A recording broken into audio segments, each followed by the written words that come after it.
Let me echo the remarks of the distinguished senator from Ohio. Like Ohio, Rhode Island has a very significant opioid problem, and we came together in this chamber to support the Comprehensive Addiction Recovery Act. I had the privilege of being the principal Democratic author of that piece of legislation. Senator Portman of Ohio was the principal Republican author of that legislation. We worked for years to set it up, to hold the hearings necessary, to get the information together, to make it work. And when we did, it passed this body with a massive bipartisan expression of support. It makes no sense to nominate somebody to this position who does not understand what we understand, which is that the drug epidemic is at its heart a public health emergency and an illness. A reversion to law enforcement harshness in dealing with this problem simply will not be effective. And now, if I may, I will turn to my 182nd appearance to remind us of the global crisis of climate change, which has recently come so perilously to our American shores. This recent graphic from NOAA shows above average temperatures in our oceans. Anything that's pink is above average. If it's reddish, it's much warmer than average. And if it's this real red like here, that's a record. That is a warmest record. So as you can see, from 2015, 2016, 2017, the oceans have warmed significantly. And warmer oceans mean stronger storms. It's as simple as that. So in this hurricane season, Hurricanes Harvey, Irma, and Maria have all struck the United States. It's the first time ever the U.S. has been hit by 3 Category 4 Atlantic storms in 1 year. Hurricane Ophelia, now out in the Atlantic, became the 10th consecutive hurricane strength storm. That ties a record that was set way back in the 1800s. We've gone more than a century without this kind of storm activity. It is a rarity, but it's going to be less and less of a rarity because the oceans are warmer, and that powers up those big storms. And those big storms bring damage to property and infrastructure. They destroy businesses and homes. And away from the coastline, other aspects of climate change bring an array of other harms, like longer and fiercer wildlife seasons, as California is experiencing, depleted fish stocks, like our Rhode Island fishermen are experiencing, decreased agricultural yields, as the Midwest is experiencing, acidifying seas, as the Northwest coast is experiencing, and risks to human health from new disease vectors and hotter heat waves felt across our country. All of these harms carry costs, and together those costs are known as the social cost of carbon pollution. It's the cost to people and to communities of carbon pollution and climate change. During the Obama administration, the social cost of carbon was put by scientists and economists from across the federal government, relying on scientific literature and well-vetted models, at around $50 per ton of carbon dioxide. There's a new book out by a number of conservative economists and scientists who look at the climate change problem and recommend a revenue-neutral, border-adjustable carbon fee as the solution. And in that book, the exemplar carbon price also runs about $50 per ton of emitted carbon. So it tracks from the Obama administration to conservative analysts as well. That's because this social cost of carbon is well established. Courts, over and over, have instructed federal agencies to factor the social cost of carbon into their permits and regulations. States are using a social cost of carbon in their policymaking. Major American corporations, even ExxonMobil, factor a social cost of carbon into their planning and accounting. And the social cost of carbon is at the heart of the International Monetary Fund's calculation that the fossil fuel industry gets an annual subsidy in the United States of $700 billion, that's billion with a B, dollars.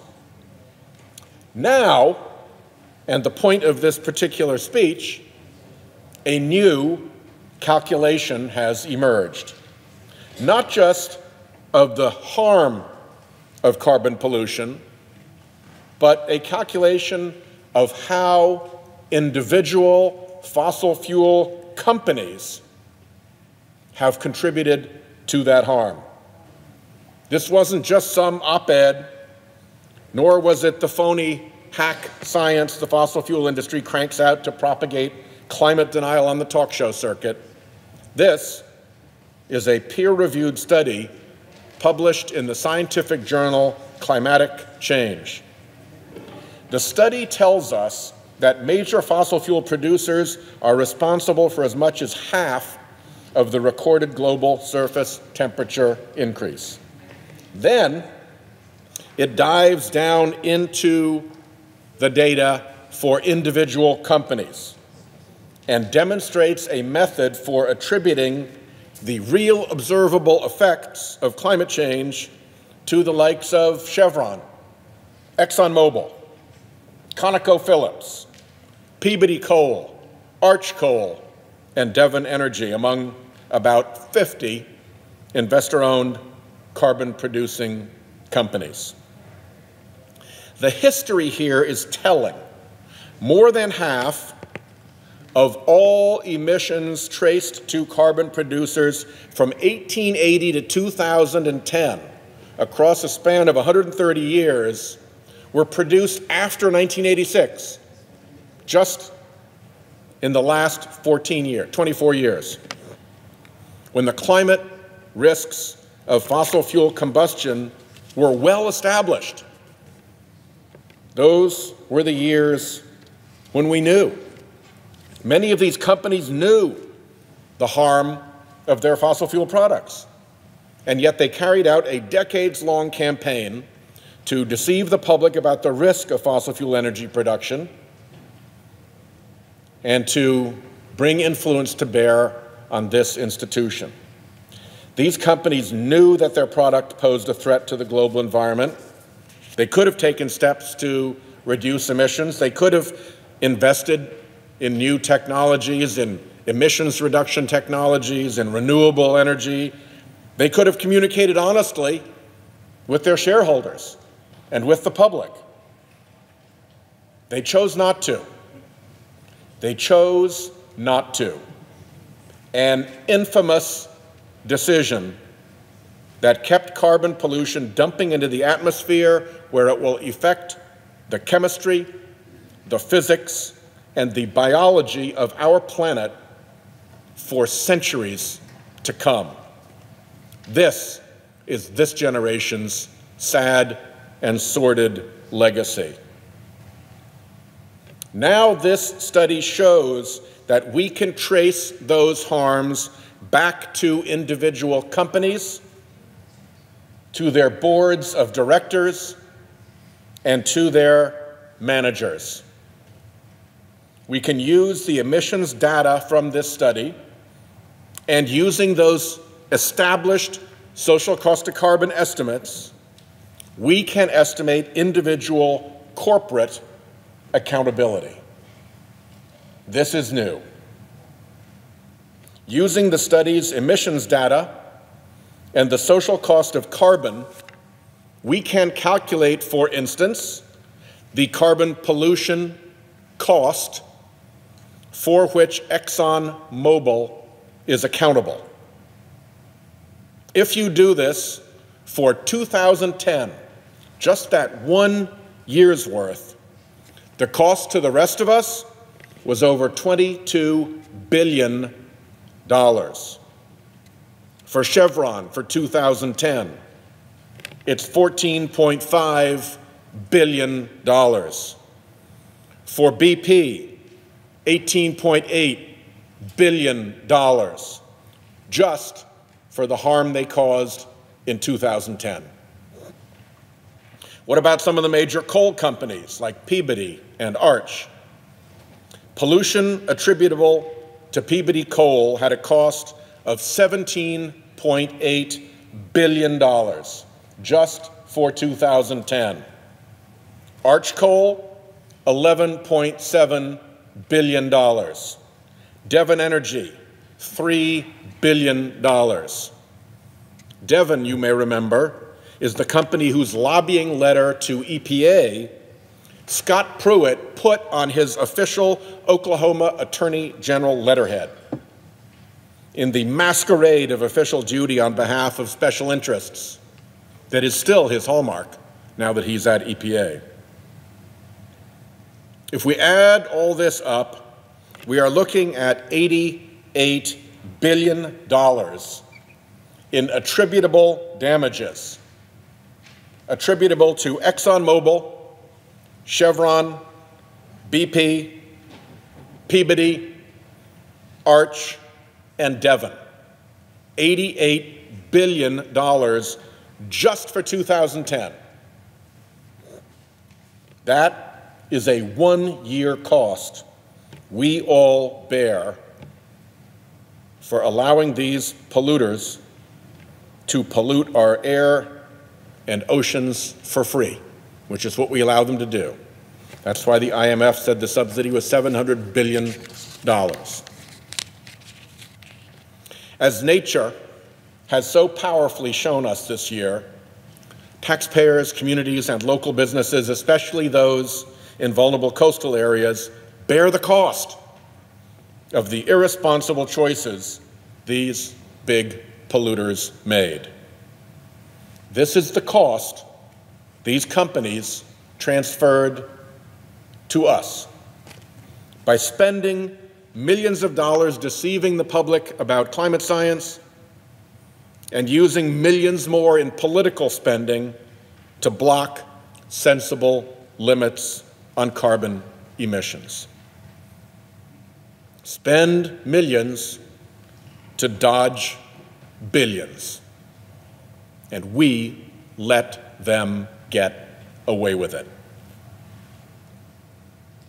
Perhaps judges and juries will be less manipulable.